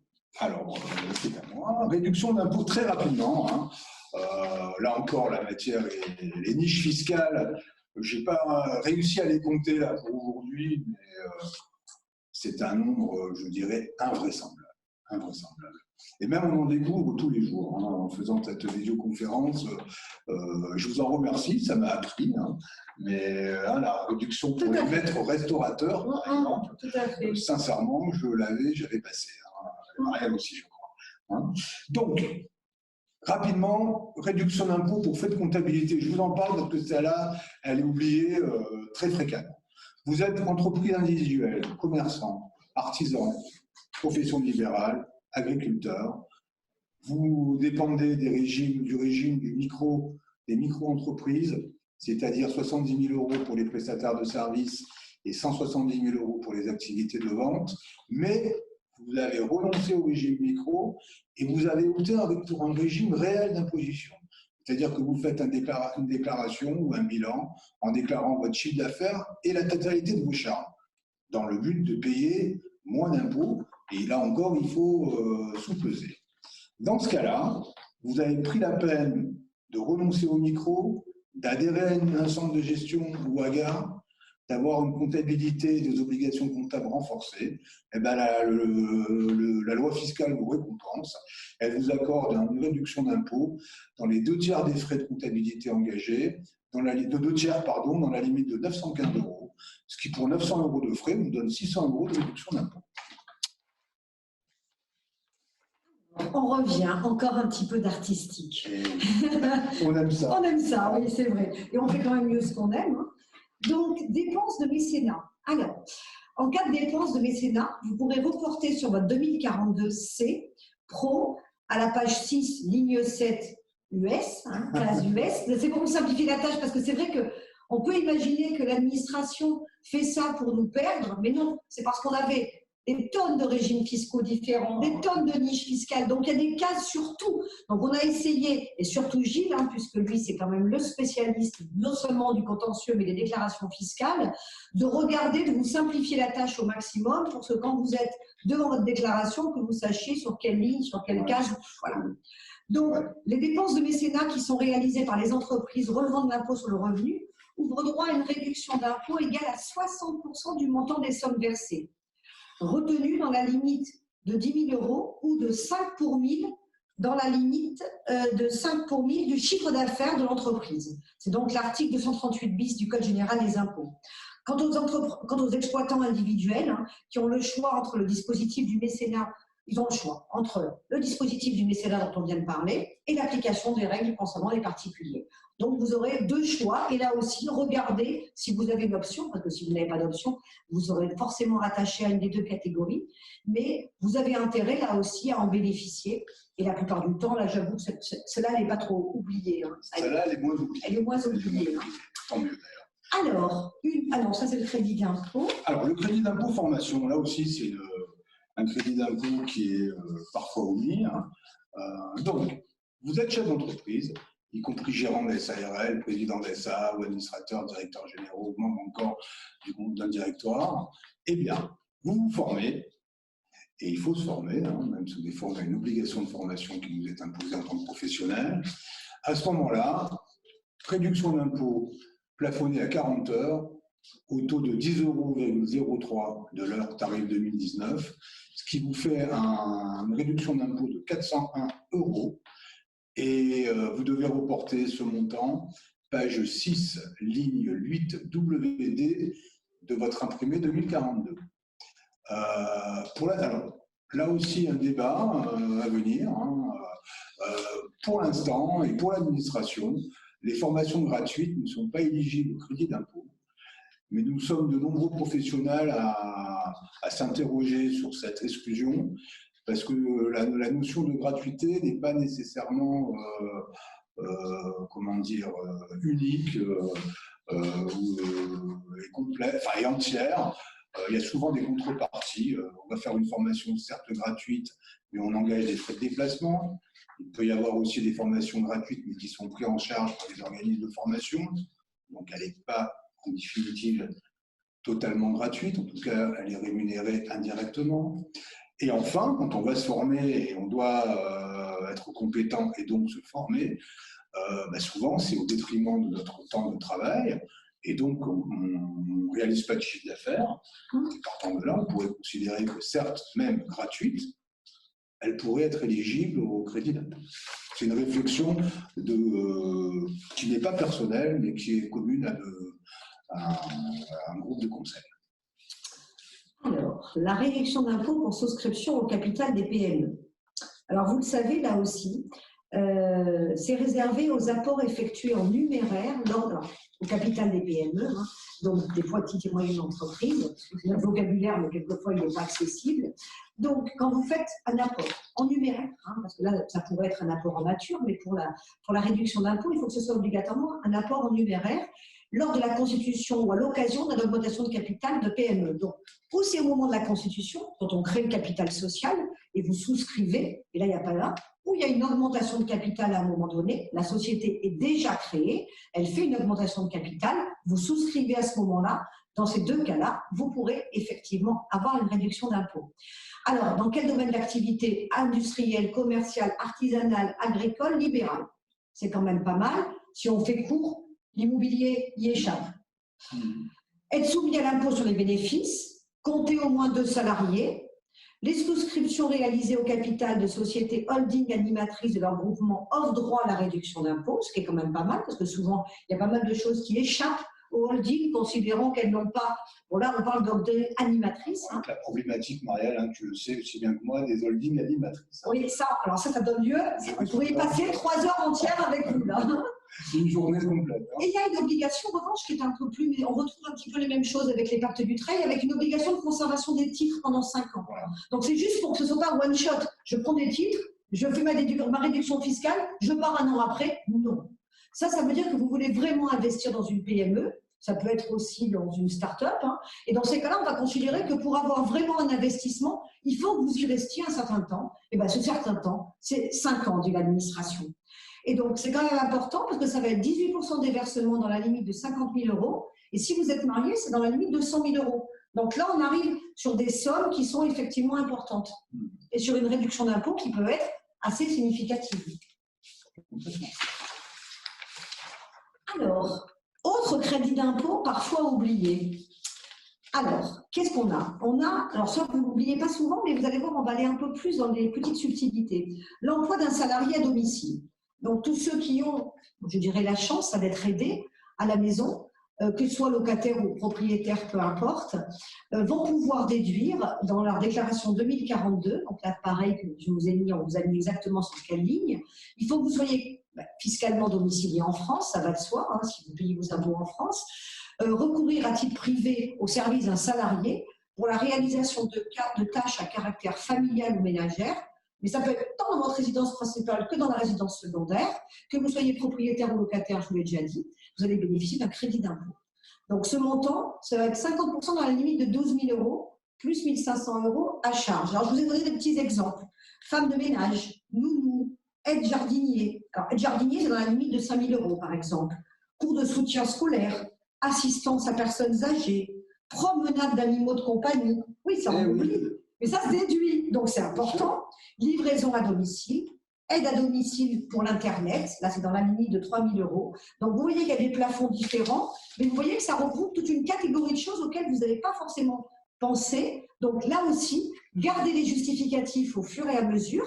Alors si vous faites la déclaration par CESU, comme c'est quand même relativement simple aujourd'hui, pour les personnels à la maison, que ce soit la femme de ménage ou nous, vous allez avoir sur le CESU, en ligne, sur le site de l'URSSAF, votre attestation fiscale qui va directement, en fonction des bulletins de paye que vous aurez fait tous les mois, vous établir une attestation que vous mettrez dans votre dossier, que vous apporterez à votre avocat fiscaliste et qui permettra d'avoir d'emblée tous les justificatifs. Alors, on peut essayer quelquefois de faire sans justificatif. Moi, je trouve que c'est bien. Quand le professionnel qui va vous rédiger votre déclaration d'impôt a tous les justificatifs, vous les mettez de côté. En cas de contrôle, vous scalez tout dans un fichier fiscalité IRPP 2019. Et là, au moins, le moment venu, vous ne passez pas des heures et des moments de stress à retrouver ces justificatifs manquants. Parce que quand même, juste une petite aparté, Marielle, l'administration, comme on le disait, a le droit d'exercer son droit c'est des demandes de renseignement, de se renseigner. Et fréquemment, je me rends compte depuis quelques années, tout ce qui est réduction d'impôts, elles demandent des justificatifs. Hein. Notamment, j'ai eu le cas pour les frais de scolarité, j'ai été très surpris. On nous demande un certificat de scolarité pour notre enfant au collège ou au lycée ou étudiant. Donc, mieux vaut les rassembler en amont. Voilà. Autre point, les dépenses afférentes à l'habitation principale. Certaines dépenses d'équipement ou de travaux qui sont effectuées dans l'habitation principale peuvent ouvrir droit selon la nature, soit un crédit d'impôt pour la transition énergétique. Ça, beaucoup de sociétés ont communiqué dessus, hein, c'est notamment l'article 200 quater du Code général des impôts, soit au crédit d'impôt en faveur de l'aide aux personnes. Et là, on est sur 200 quater A du Code général des impôts. Donc là aussi, demander le justificatif dans ces sociétés qui vont essayer de vous trouver, que ce soit pour le double vitrage, enfin il y a toute une série de choses.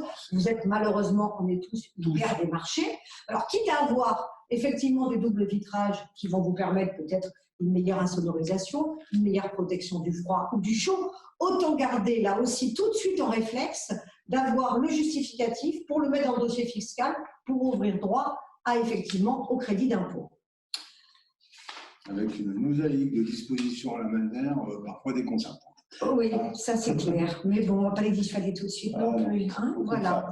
Alors, en ce qui concerne les frais de garde, là aussi, toujours sur votre 2042, vous avez marqué toutes les dépenses que vous avez engagées pour la garde des jeunes enfants à l'extérieur du domicile du contribuable, qui là aussi ouvre droit au crédit d'impôt.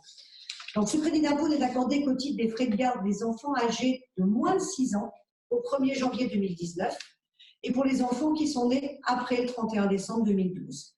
Donc, si vous êtes rentré dans cette catégorie-là, vous savez qu'il y aura un montant de 50% dans la limite de 2 300 par enfant à charge.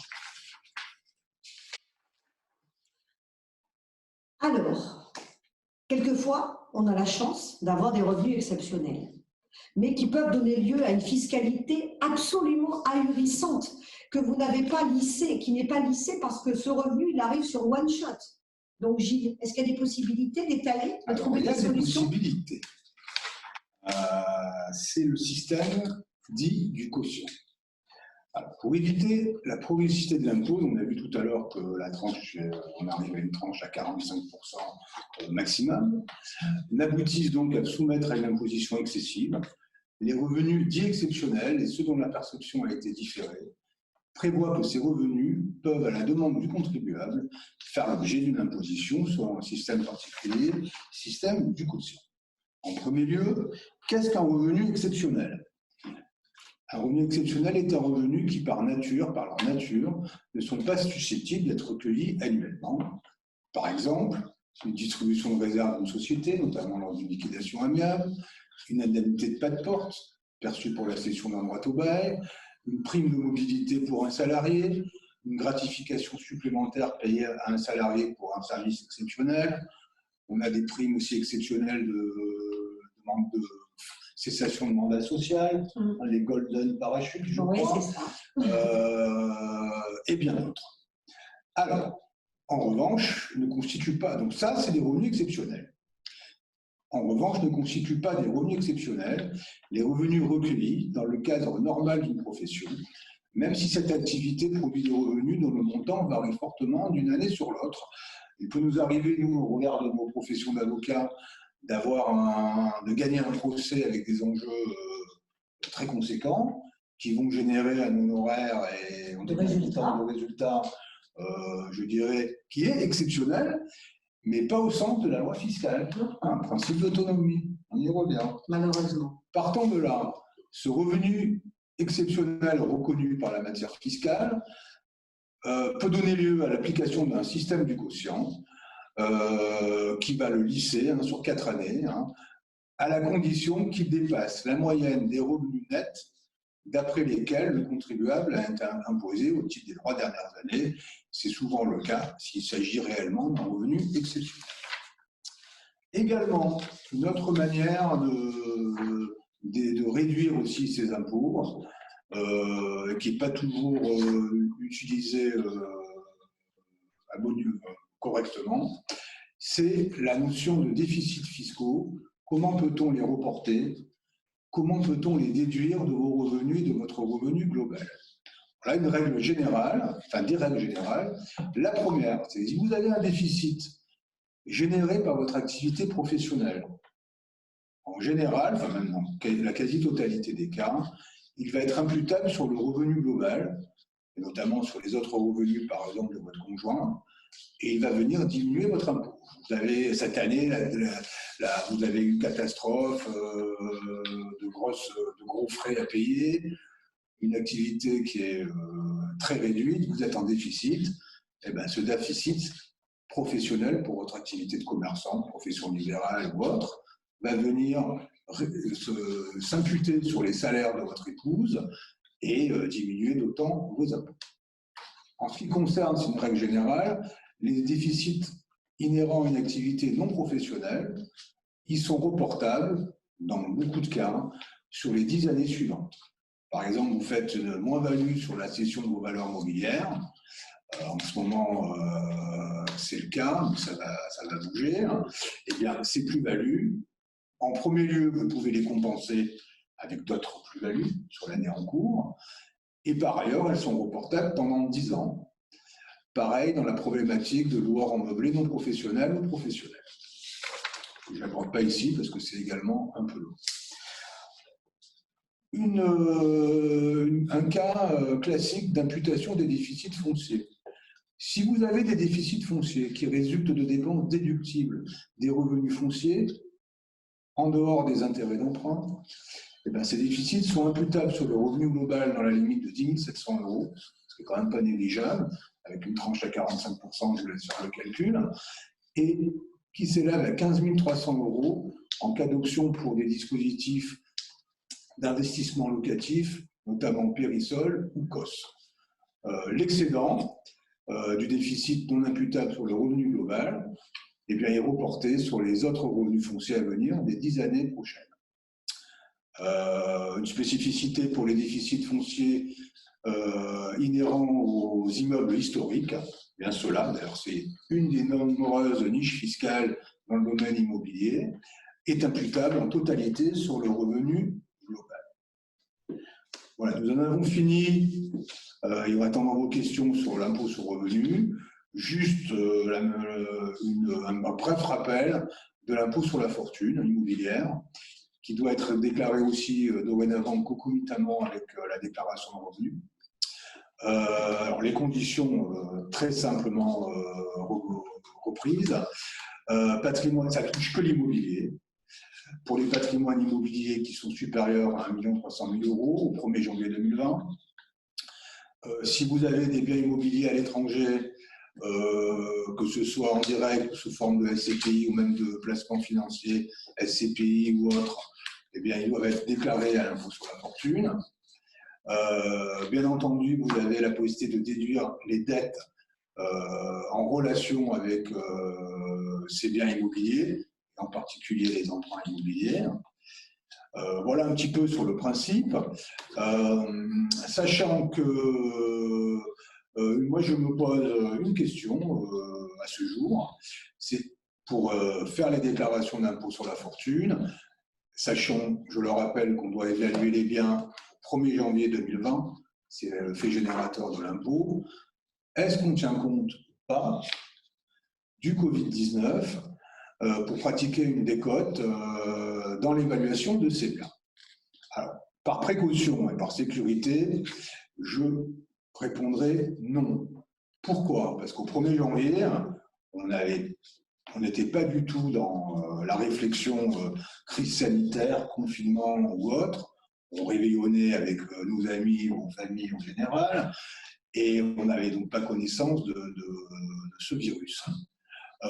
Ceci étant, je ne suis pas scientifique, mais il semblerait que des informations ont été données, notamment par la Chine, sur l'existence de ce virus avant le 1er décembre, avant le 31 décembre, pardon, auquel cas, s'il y avait une connaissance de cet élément-là factuel, qui nécessairement, en tout cas, risque d'influer momentanément sur les évaluations des biens, même si on en parlait avec Marielle tout à l'heure, certains ne le pensent pas, eh bien, ça pourrait justifier une décote. En matière commerciale, par exemple, de locaux commerciaux, certains experts nous parlent en tout cas d'une décote de l'ordre de 10 à 15%. Alors, nous allons faire un webinaire la semaine prochaine en droit immobilier, où il y aura donc un représentant du cabinet, qui est donc Marianne Bredfeld, il y aura un notaire, il y aura un agent immobilier, qui vont se poser notamment cette question-là. Qu'est-ce qui s'est passé? Quelles sont les incidences du Covid-19 sur le droit immobilier et surtout ce qui en découle? Mais ça fera l'objet d'un autre webinaire. Et en tout cas, écoutez, je vous remercie de votre patience.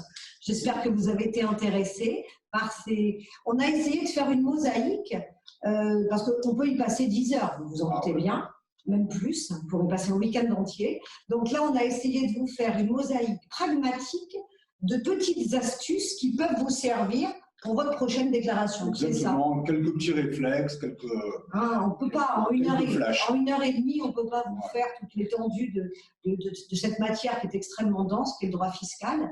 Donc maintenant, je vais vous demander si vous avez encore des questions. Eh bien, c'est le moment, on est là à votre disposition. Alexandre. Alors, je recherche, donc oui, nous avons des questions. Nous avons des questions. Alors, les questions arrivent et nous répondons juste après. Nous avons suscité des questions. C'est bien, pour voir qu'en droit fiscal, c'est quand même souvent le cas. Voilà. Alors, de Élodie Lézard. J'ai 2 appartements en location meublée, dont un en Airbnb. Comment dois-je les déclarer? Alors, bon, c'est un domaine qu'on n'a pas voulu aborder aujourd'hui parce qu'il est assez vaste. Je vais essayer d'être synthétique, parce que là encore, c'est classique. Alors, location meublée, on n'est pas sur les revenus fonciers. La location commerciale, au niveau fiscal, c'est une activité commerciale qui doit être déclarée selon les règles des commerçants. Première observation.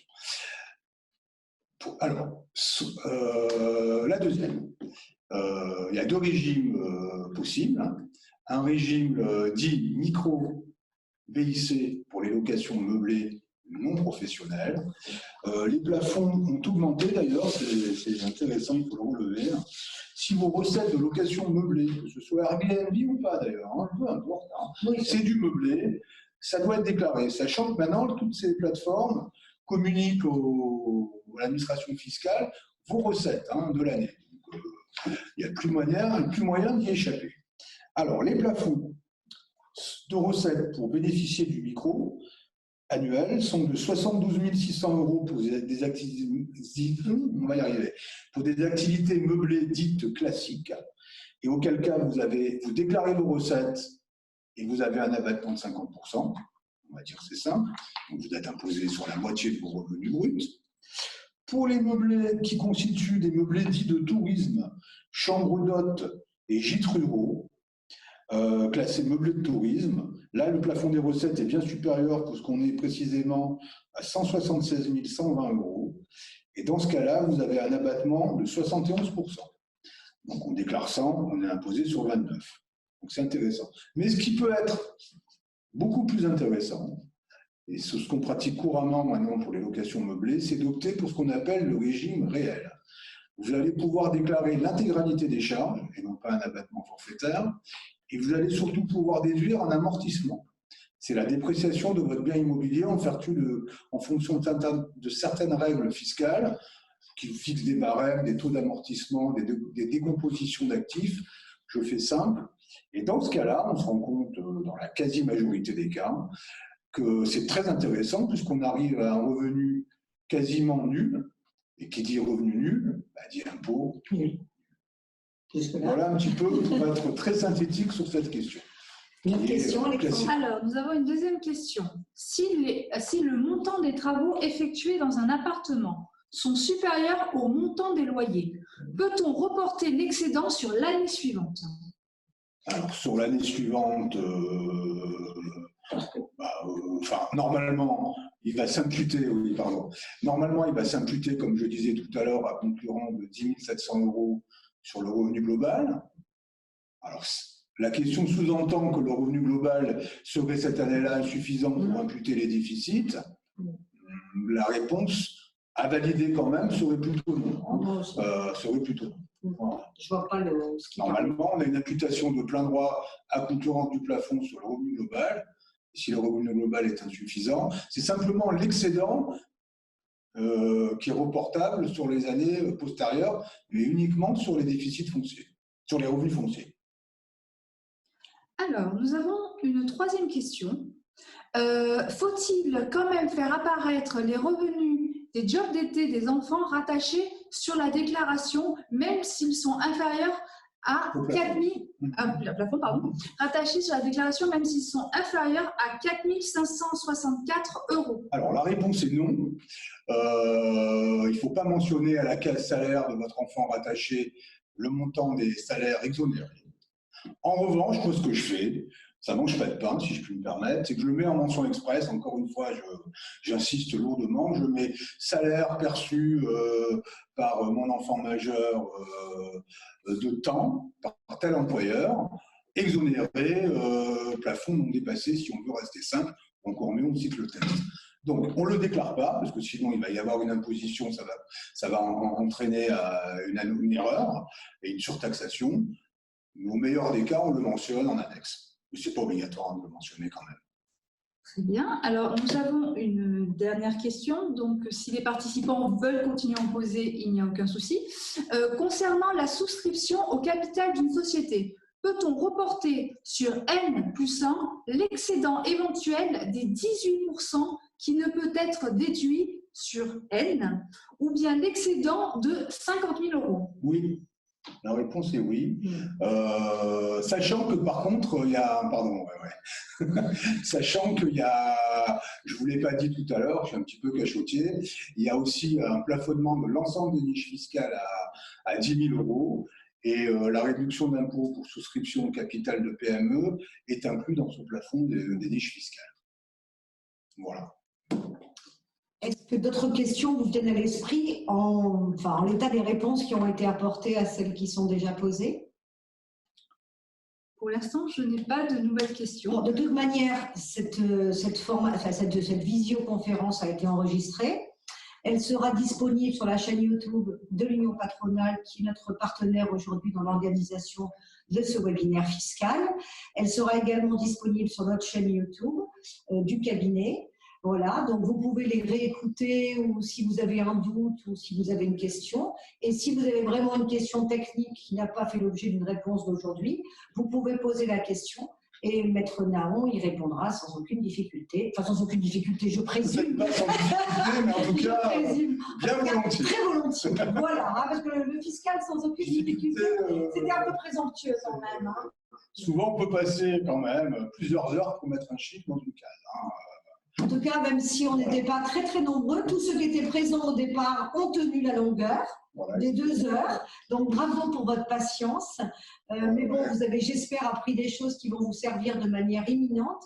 Et bien sûr, je remercie Gilles pour son exposé et d'avoir rendu les choses aussi accessibles que possible. Parce qu'en fin de compte, le talent, c'est quoi? C'est rendre accessible et facile à comprendre des choses compliquées. Et je pense que, voilà, mais ça c'est moi qui le dis, donc je peux le dire. Donc je pense qu'aujourd'hui, enfin, moi je ne suis pas une grande fiscaliste, j'ai bien évidemment des notions, puisque je fais beaucoup de droit des sociétés, donc je ne peux pas oublier tout ce qui est connexe au droit de l'entreprise et à fortiori. Mais en tout cas, je trouve que c'était simple et que je pense que les personnes qui suivent ce webinaire ont compris, et les questions en tout cas qui ont été posées démontrent que vous avez compris que vous aviez besoin de précisions complémentaires. Donc je pense que l'objectif est atteint. Alors, écoutez, merci de votre attention en tout cas. Merci de votre attention et puis bonne déclaration d'impôt. Bonne déclaration. Et puis prenez soin de vous, hein, parce que dans cette période compliquée, il faut continuer quand même à prendre soin de vous et des autres et de vos proches. À bientôt. À bientôt. Au revoir. Au revoir.